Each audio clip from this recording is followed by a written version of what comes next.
किरण होते हैं, अपरावर्तित किरणें होती हैं। ये हमेशा आपतन कोण और परावर्तन कोण बनाती हैं। तो इनके बीच में अगर मैं एक अभिलंब पे यहाँ पे खींचूं तो ध्यान से अगर डायग्राम को देखूं तो ये देखा जाए ध्यान से, तो इनके बीच में देखो दो एंगल आपको दिख रहा होगा। तो इधर वाला जो भाग होता है, ये वाला जो है आपके पास आपतन कोण है, इधर वाला ये जो है। हेलो दोस्तों, जय हिंद। मैं राहुल पांडे आपके अपने यूट्यूब चैनल सीखने की दुनिया पे आप सभी लोगों का स्वागत करता हूं। आशा है आप सभी मस्त व्यस्त होंगे अपने पढ़ाई में, आपकी पढ़ाई अच्छे से चलती होगी। और आज हम यूपी बोर्ड के विद्यार्थियों के लिए, क्लास 10th क्लास 10वीं के विद्यार्थियों के लिए फिजिक्स का टॉपिक स्टार्ट कर रहे हैं, जिसमें आज हम फिजिक्स का पहला अध्याय, जिसका नाम है प्रकाश का परावर्तन, रिफ्लेक्शन ऑफ लाइट। ये आपका फिजिक्स का पहला चैप्टर है, जिसे आज हम लोग पूरी तरीके से विस्तार से इसका अध्ययन करेंगे और आज इसके बारे में सीखेंगे बहुत सारी चीज़ें। परावर्तन में क्या होता है, आज हम इसको प्रैक्टिकल के भी जरिए से सीखेंगे कि कैसे इसका प्रैक्टिकली होता है, उसको हम अभी आपको वीडियो के जरिए दिखाएंगे। और आप सभी आज पूरी इसके एक एक टॉपिक को सीखिएगा और अच्छा लगे तो दोस्तों के साथ जरूर शेयर करिएगा। तो आइए समय को नष्ट न करते हुए अपने टॉपिक को स्टार्ट करते हैं। सबसे पहले प्रकाश का परावर्तन, और प्रकाश के परावर्तन से पहले थोड़ा सा बात जान लेते हैं, कुछ प्रकाश के बारे में जान लेते हैं, प्रकाश क्या होता है। तो चलिए सबसे पहले हम जान लेते हैं कि प्रकाश क्या है, जिसे हम लाइट कहते हैं। तो देखिए, प्रकाश जो होता है ये हमारे जीवन में एक बहुत बड़ा उपयोगी है, जो हमारे लिए संसार की सारी वस्तुओं को दिखाने में सहायता प्रदान करता है। बिना प्रकाश की सहायता से हम वस्तुओं को देख नहीं पाते हैं। तो प्रकाश एक हमारी भौतिक साधन होती है जो संसार की सारी वस्तुओं को दिखाने में सहायता प्रदान करती है।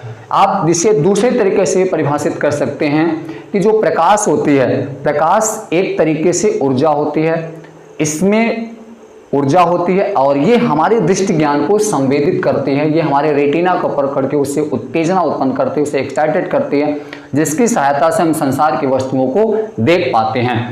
तो ये तो था परिभाषा प्रकाश के बारे में। जिस तरीके से हर व्यक्तियों का कुछ न कुछ गुण होता है, उसी तरीके से प्रकाश का भी अपना कुछ गुण होता है। जैसे आइए हम इसको समझते हैं कि प्रकाश के कौन कौन से इसमें गुण होते हैं, प्रकाश में क्या क्या चीज़ होता है। आइए थोड़ा सा बस इनके बारे में हम सीख लेते हैं, फिर अपने प्रकाश के परावर्तन के बारे में चलते हैं। तो देखिए, जो प्रकाश का प्रकाश होता है, इसमें सबसे पहला प्रकाश का यही गुण होता है कि प्रकाश जब भी चलेगा हमेशा ये सीधी रेखाओं में ही चलता है। तो पहला हम इसको नोट कर देंगे कि प्रकाश सदैव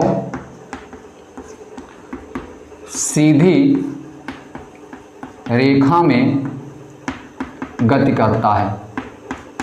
अगर आपको इसका प्रैक्टिकल करना हो तो आप कभी भी जब प्रकाश के ले लीजिए, जैसे सूर्य का प्रकाश आ रहा है, वहां पे आप कोई वस्तु रख दीजिए तो आपको उसके नीचे छाया महसूस होगा। तो इसका मतलब हो गया, इससे स्पष्ट हो जाती है कि प्रकाश सदैव सीधी रेखा में चलता है। क्योंकि अगर प्रकाश सीधी रेखा में न चलता तो प्रकाश तिरछा होकर के, तिर्यक होकर के आपके बीच में आ जाता, लेकिन ऐसा नहीं होता है। तो इससे स्पष्ट हो जाता है कि प्रकाश सीधी रेखा में चलता है। प्रकाश का दूसरा गुण ये होता है कि प्रकाश जो होता है ये विद्युत चुम्बकीय तरंगों के रूप में चलता है। विद्युत चुम्बकीय तरंगें क्या होती हैं, जिनके लिए माध्यम की जरूरत नहीं होती। माध्यम हो या ना हो, इस पर कोई प्रभाव नहीं पड़ने वाला है, बिना माध्यम के भी ये तरंगें चल सकती हैं। तो प्रकाश जो तरंगें होती हैं ये आपके पास विद्युत चुम्बकीय तरंगें होती हैं। विद्युत चुम्बकीय तरंगें, इनके लिए कोई माध्यम की जरूरत नहीं होती है, बिना माध्यम के लगातार चल सकती हैं। इसलिए हम प्रकाश तरंगों को विद्युत चुम्बकीय तरंगे के नाम से भी जानते हैं। तीसरा, इसका अगर हम बात करें इसके बारे में, तो प्रकाश की एक अपनी स्पीड होती है। जिस तरीके से आप दौड़ते हो सड़क पर या भागते हो तो अपनी एक स्पीड रखते हो, जैसे कार जा रही है तो अपनी स्पीड रखते हैं, सेम उसी तरीके से प्रकाश की भी अपनी एक स्पीड होती है, प्रकाश की अपनी एक चाल होती है। तो जो प्रकाश की चाल होती है वो निर्वात में कह सकते हैं आप, या इसे वायु भी कह सकते हैं आप। प्रकाश या निर्वात या वायु में इसकी जो चाल होती है वो होती है 3 × 10⁸ मीटर प्रति सेकेंड। 3 × 10⁸ मीटर पर सेकेंड के बराबर होती है। तो ये स्पीड लगातार बनी रहती है। हाँ, ये चीज ध्यान रखिएगा, प्रकाश की जो स्पीड होती है ये हमेशा ये निर्वात या वायु में ही होती है। अगर प्रकाश अपना माध्यम चेंज कर रहा है, जैसे अगर वायु से किसी दूसरे माध्यम में जा रहा है, पानी में जा रहा है या कांच में जा रहा है, तो ध्यान रखिएगा प्रकाश की स्पीड इफेक्ट हो सकती है, प्रभावित हो सकती है। तो प्रकाश की जो सबसे अपनी स्पीड चाल होती है, जो सबसे तेज चाल होती है, वो होती है निर्वात या वायु में, और वो होती है 3×10⁸ मीटर प्रति सेकेंड होती है। ठीक, तो चौथा इसका प्रकाश का कुछ गुण है। प्रकाश की जो किरणें होती हैं, इसमें जो कुछ प्रकाश की जो एक रेंज होता है, जिन प्रकाशों को हम देख पाते हैं उनका कुछ अपना एक रेंज होता है जिसे हम तरंग दैर्घ्य कहते हैं यहाँ पे। तो जो दृश्य प्रकाश होते हैं जिन्हें हम देख पाते हैं, दृश्य प्रकाश का जो तरंग दैर्घ्य होता है वो होता है 4000 नैनोमीटर से 8000 नैनोमीटर तक। 4000 नैनोमीटर से 8000 नैनोमीटर के बीच में होता है। अगर हम यहाँ देखें तो 1 नैनोमीटर की जो वैल्यू होती है वो होती है 10⁻⁹ मीटर के इक्वल होती है। तो अगर हम इसको चेंज कर देंगे तो ये हमारी जो वैल्यू आएगी वो आ जाएगी आपको 4000 एंगस्ट्रॉन्ग से आपका 8000 एंगस्ट्रॉन्ग के बीच हो जाएगा। अगर इनसे कुछ प्रकाश का तरंग दैर्घ्य कम हो गया, ज़्यादा हो गया, हम उन किरणों को, उन रंगों को नहीं देख पाते हैं, हमारी आँख की इतनी कैपेसिटी नहीं हो पाती जिनको हम उसको देख पाते हैं। तो हम याद रखेंगे कि जो दृश्य प्रकाश होता है जिन्हें हम अच्छे से देख पाते हैं, जिसमें आपके 7 कलर होते हैं, ये आपको पता है कि बिग बेयर से आप जानकारी कर सकते हैं यहाँ से। तो जिसमें हम देख पाते हैं उनका तरंग दैर्घ्य होता है। और पांचवा हमारा ये लक्षण है इसमें, प्रकाश का जो गुण पांचवा है, गुण ये है कि जो प्रकाश होता है जब भी ये किसी चमकदार, किसी पालिशदार पृष्ठ पे जब पड़ेगा तो हमेशा वहाँ से ये टकरा करके सेम उसी माध्यम में आती हैं, और जब उसी माध्यम में लौट जाती हैं तो ये घटना प्रकाश में होता है। प्रकाश जब दूसरे माध्यम में जाता है तो अपने रियल मार्ग से, अपने रियल पथ से हट जाता है, जो अपवर्तन होता है। प्रकाश में व्यतिकरण, विवर्तन, ध्रुवण, ऐसे बहुत सारे गुण होते हैं जिनको आप आगे क्लास 12th तक इसे अध्ययन करेंगे। चूँकि ये क्लास 10वीं के विद्यार्थियों के थोड़ा सा सिलेबस से बाहर है, आप इसको आगे अध्ययन करेंगे। तो ये तो था प्रकाश के बारे में, मैंने जो प्रकाश के बारे में हो सकता था, प्रकाश के कुछ गुण था, इनको मैंने इसके डिटेल्स बताया। अब आगे चलते हैं, हम आगे बढ़ते हैं और देखते हैं कि प्रकाश का परावर्तन क्या है। चूँकि अब इसके बाद हमारा यही टॉपिक स्टार्ट होता है, प्रकाश का परावर्तन क्या है। परावर्तन से पहले हम छोटा सा फिर से डिस्कस कर लेते हैं दर्पण के बारे में। दर्पण क्या होता है, जैसे कि आप एक पारदर्शी कांच का ले लीजिए। जैसे मैं अगर यहाँ से आपको दिखाऊं, ये एक देखिए ट्रांसपेरेंट है, जिसको हम लोग बोलते हैं पारदर्शी पूरी तरीके से। अगर इसमें देखो एक सतह ये आपके सामने है, दूसरा सतह इधर दिख रहा, तो इसमें 2 सतह हैं, 2 पृष्ठ हैं। अगर हम एक पृष्ठ पर इसके या इस साइड में या एक साइड में, 2 सतह में किसी एक साइड पे, दोनों साइड में नहीं करना है, किसी एक साइड पे आपको क्या करना है, रेड ऑक्साइड एक केमिकल होता है, उस रेड ऑक्साइड पे इसे कोटेड पॉलिश कर दिया जाता है, इसे हम लोग हिंदी में अगर बोले तो कलई कर दिया जाता है। और दूसरे सतह को जो होता है हम उसको रिफ्लेक्टेड, परावर्तक तल बना देता है। जैसे दूसरे सतह को परावर्तक तल बनाते हैं, ये हमारा जो बन जाएगा उसी को हम लोग दर्पण कहते हैं। तो दर्पण जो होता है कांच के पृष्ठ को एक तरीके से एक साइड में पॉलिश करके उसको रिफ्लेक्टर बना जाता है, उसे हम लोग दर्पण कहते हैं। ठीक, दर्पण 2 प्रकार के होते हैं, जिसमें एक समतल दर्पण है, गोली दर्पण है। इसको हम थोड़ा सा आगे स्टडी करेंगे, इसके बारे में पूरा अध्ययन करते हैं।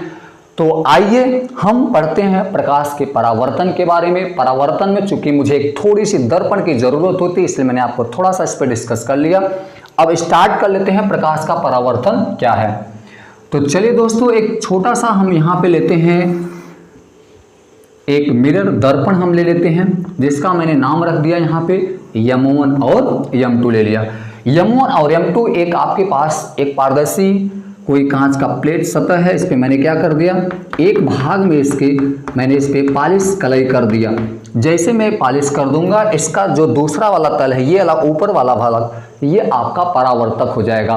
परावर्तक तल वह तल होता है जहां से प्रकाश की किरणें टकरा करके लौटती हैं। ठीक, तो ये आपके पास हो गया। तो चलो परावर्तन क्या होता है, अब देखो यहां से हम इसको मैंने प्रकाश ले लिया, यहां से कोई लाइट सोर्स है, प्रकाश की स्रोत है जो प्रकाश यहां से देगा।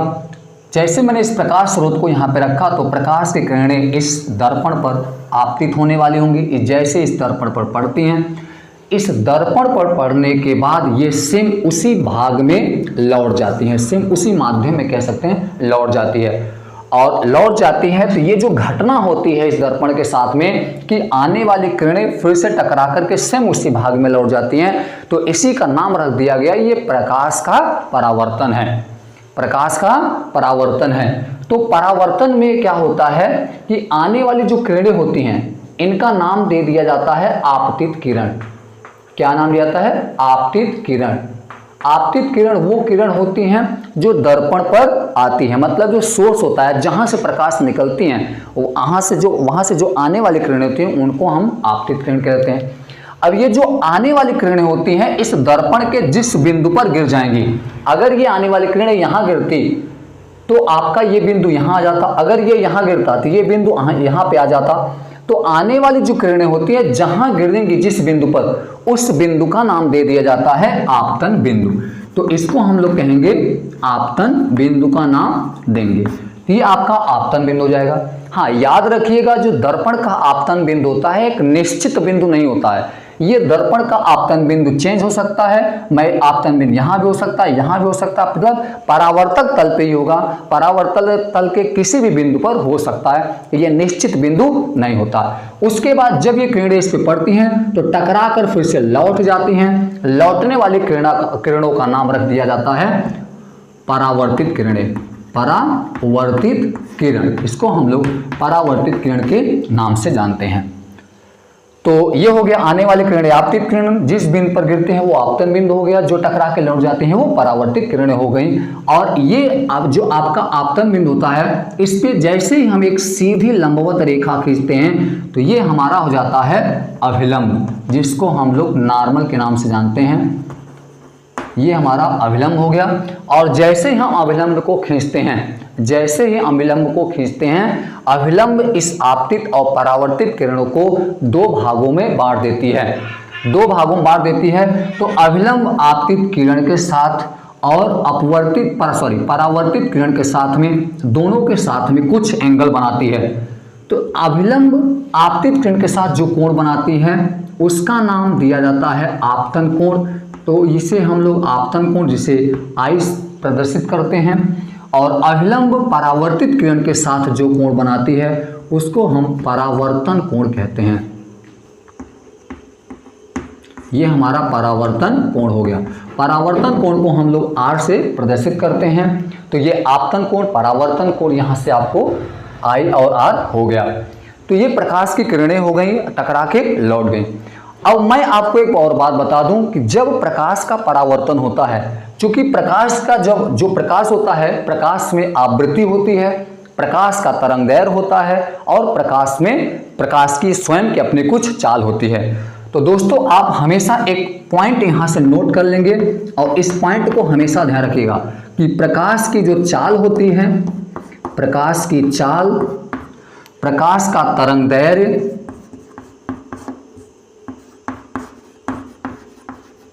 और प्रकाश का आवृत्ति,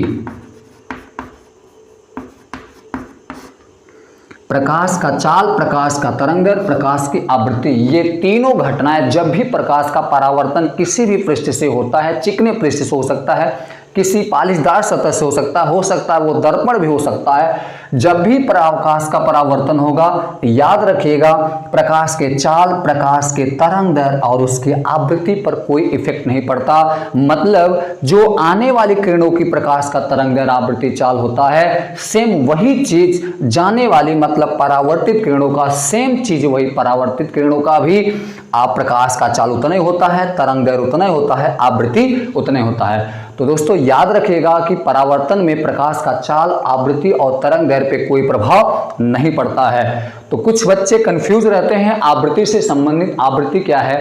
तो मैं आपको बता दूं, आवृत्ति का मतलब होता है कि प्रकाश जो आ रही है उसकी जो संगत ऊर्जा होती है वो उसकी आवृत्ति को रिप्रेजेंट करती है, क्योंकि प्रकाश की आवृत्ति तब तक नहीं बदलती जब तक उसकी ऊर्जा में कुछ चेंजिंग ना आ जाए। तो प्रकाश की आवृत्ति, ये हमेशा ध्यान रखना, आने वाली प्रकाश की जो आवृत्ति होती है उसमें कितनी संचित निहित की गई ऊर्जा है वही उसकी आवृत्ति को रिप्रेजेंट करता है। तो प्रकाश जब तक अपनी ऊर्जा को चेंज नहीं करेगा तब तक उसकी आवृत्ति कभी चेंज नहीं होने है। कभी भी ध्यान रखिएगा, यहां से एक क्वेश्चन आपका ऑब्जेक्टिव बोर्ड यूपी बोर्ड के विद्यार्थियों ध्यान रखिएगा, ये पेपर में क्वेश्चन बन सकता है कि जब प्रकाश का परावर्तन किसी पृष्ठ से होता है तो उसकी आवृत्ति पर क्या प्रभाव पड़ता है। 4 ऑप्शन लगा करके आपसे पूछेगा, तो वहां पे आपको ऑप्शन में दिया रहेगा नियत रहता है या अपरिवर्तित रहेगा। तो ध्यान रखिएगा, आवृत्ति जो होता है हमेशा अपरिवर्तित रहता है, इसका नियत रहता है, और तरंग दर और चाल ये सब भी इस पर नियत रहते, कोई प्रभाव नहीं पड़ता। ठीक, तो ये तो था प्रकाश का परावर्तन के बारे में, थोड़ा सा मैंने इस पे पूरा इसका डिटेल्स दिया आपको। अब प्रकाश के परावर्तन से संबंधित कुछ टॉपिक और हैं। तो प्रकाश का परावर्तन में यहाँ पे प्रकाश के परावर्तन के लिए 2 नियम बनाया गया है। प्रकाश के परावर्तन के लिए 2 नियम बनाए गए हैं, दोनों नियम को हम लोग सीखते हैं। ये दोनों नियम बहुत ही इंपॉर्टेंट हैं। बोर्ड एग्जाम में 1 नंबर के लिए ये भी क्वेश्चन आपसे पूछ सकता है कि परावर्तन के नियम की व्याख्या कीजिए। तो अगर आपसे परावर्तन के बारे में पूछता है तो परावर्तन की सारी डिटेल्स ये रही, लेकिन अगर आपसे पूछता है परावर्तन के नियम दीजिए, तो याद रहे बच्चों कि परावर्तन के लिए 2 नियम होते हैं। पहला नियम आपके पास ये है, प्रकाश का परावर्तन का जो पहला नियम है वो ये है कि ये जो आपतित किरण है, आपतित किरण, और ये जो आपतन बिंदु है और जो परावर्तित किरण है, ये तीनों के तीनों हमेशा एक प्लेन पे होती हैं। ये कह सकते हो एक बिंदु पर होते हैं। अगर मैं डायग्राम में ध्यान से दर्शाऊं तो ये आपतित किरण है, ये परावर्तित किरण है और ये आपतन बिंदु है। तीनों को अगर मैं ध्यान से देखूं तो तीनों एक ही पॉइंट से होकर के गुजरते हैं, इसलिए कहा जाता है कि आपतित किरण, परावर्तित किरण और इसका जो आपतन बिंदु पर अभिलंब खींचा गया, अभिलंब, ये तीनों के तीनों को ध्यान से देखा जाए तो एक ही बिंदु से सब गुजरते हैं, इसलिए आपतित किरण, परावर्तित किरण और अभिलंब तीनों के तीनों एक बिंदु पर होते हैं। तो पहला नियम आपका रहा, ये क्या रहा, आपतित किरण, परावर्तित किरण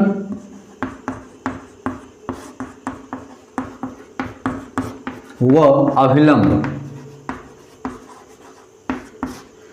तीनों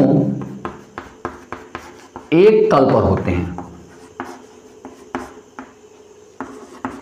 तीनों एक तल पर होते हैं।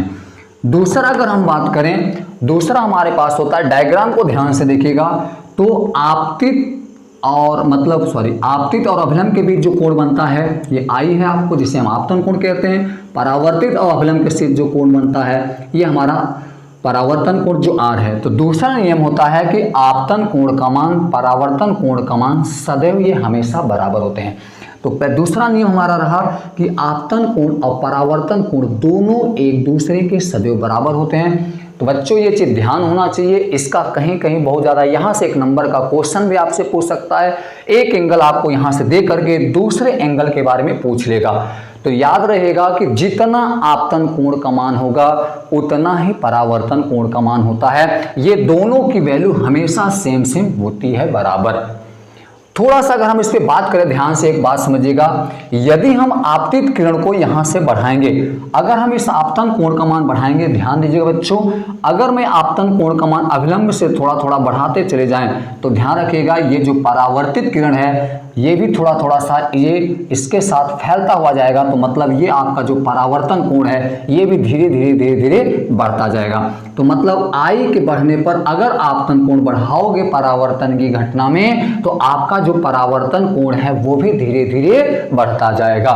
ठीक, तो ये आपका हो गया परावर्तन का पूरा मैंने डिटेल्स दिया। चलो बच्चों आगे हम इसके पढ़ते हैं। जो मैंने आपको सारे डिटेल्स पढ़ा है इसको हम एक प्रैक्टिकल के जरिए से पढ़ते हैं। एक प्रैक्टिकल दिखाते हैं जिसके जरिए आपके सारे कन्फ्यूजन, सारी चीज़ें एकदम अच्छे से क्लियर हो जाएगा। आपतित किरण, परावर्तित किरण, आपतन कोण कैसे बढ़ता है, कैसे घटता है, इनकी सारी डिटेल्स आइए एक प्रैक्टिकल करते हैं। उस प्रैक्टिकल के जरिए आराम से और अच्छे से एक एक चीज़ों को समझते हैं। तो चलिए प्रैक्टिकल स्टार्ट कर लेते हैं। चलो दोस्तों, जैसा कि मैंने आपको अभी पढ़ाया परावर्तन, और अब स्टार्ट कर लेते हैं आपका प्रैक्टिकल। आपके सामने मैंने क्या किया, एक लेजर लाइट लिया है और इसमें आपको मैंने एक मिरर रखा है आपके सामने। मैं इस पे एक प्रकाश इस पे आपतित करवाता हूं और क्या क्या घटना होता है उसको मैं देखता हूं। तो देखो, मैंने इस पे रख दिया, एक मिरर ले लिया है और मिरर पे मैंने एक लेजर लाइट को इस पे डाला है। तो अगर आपको फिगर अच्छे से डायग्राम दिख रहा होगा तो ध्यान से देखिएगा। इसमें मैंने एक लेजर लाइट को इस पे आपतित करवाया है। ये आप ध्यान से देखोगे तो ये जो पॉइंट है जहां पे आपकी जो किरणें गिर रही हैं, यही आपका होता है आपतन बिंदु। और ये ध्यान से देखिएगा, ये जो किरणें इधर से आ रही हैं, क्योंकि ये लाइट सोर्स है, यहाँ से लाइट की जो ये आ रही है इसी को कहते हैं हम लोग आपतित किरण। और ये जो यहाँ जिस पॉइंट पे गिर रही है आपतन बिंदु हो गया, और ये जो जाने वाली किरणें होती हैं यही हमारा आपका होता है परावर्तित किरण। तो ये आपका जो आपतन बिंदु है, अगर हम इस पे ध्यान से एक सीधी रेखा खींचते हैं तो यही आपतन बिंदु पर हमारा अभिलंब बनता है। वो एक काल्पनिक पृष्ठ की होती है। तो मैंने आपको जैसा कि बताया था कि जो आपतित है ये आपकी आपतन बिंदु हो गया, और इस आपतन बिंदु पर अगर हम एक काल्पनिक रचना, एक पृष्ठ सीधे सीधे खींचे तो ये आपका अभिलंब का काम करता है, जो मैंने एक आपको दिखाया हुआ है इसमें। तो अभिलंब और इधर अगर आपतित किरण को देखा जाए तो इनके बीच में एक कोण बन रहा है, और इधर परावर्तित और अभिलंब के बीच में एक कोण बन रहा है। ये दोनों कोण आपस में एक दूसरे के हमेशा बराबर होती हैं। जैसा अब मैंने आपको बताया था कि जब मैं आपतित किरण को बढ़ाऊंगा तो उसका आपतन कोण को मैं बढ़ाऊंगा तो उसका जो परावर्तन कोण होता है वो भी धीरे धीरे बढ़ता जाता है। तो जैसा मैंने आपको दिखाया था, ध्यान से देखो, मैं आपतन कोण को धीरे धीरे इसको मैं घटा रहा हूं तो आपको दिख रहा हो ये जो परावर्तित किरण है ये धीरे धीरे एक दूसरे के समीप आ रही हैं। इनके बीच का जो एंगल है वो धीरे धीरे घट जा रहा है, मतलब आपतन कोण का मान, परावर्तन कोण का मान धीरे धीरे ये दोनों एक दूसरे के साथ कम हो रही हैं। लेकिन धीरे से अगर मैं देखूं तो जैसे जैसे मैं इनको बढ़ाता रहूंगा ये धीरे धीरे ये किरणें, जो परावर्तित किरणें हैं, फैल रही हैं। मतलब इसमें आपतन कोण और परावर्तन कोण का मान ये दोनों धीरे धीरे बढ़ रही हैं। तो याद रखिएगा दोस्तों कि आपतन कोण बढ़ाने पे हमेशा परावर्तन कोण भी बढ़ता है, जो आपको इस डायग्राम में बहुत अच्छे से दिख रहा होगा। तो आपको ये वीडियो में अच्छा लगा, कैसा लगा, आप अपने दोस्तों के साथ जरूर शेयर कीजिएगा। अगर वीडियो को लाइक और शेयर कीजिएगा। और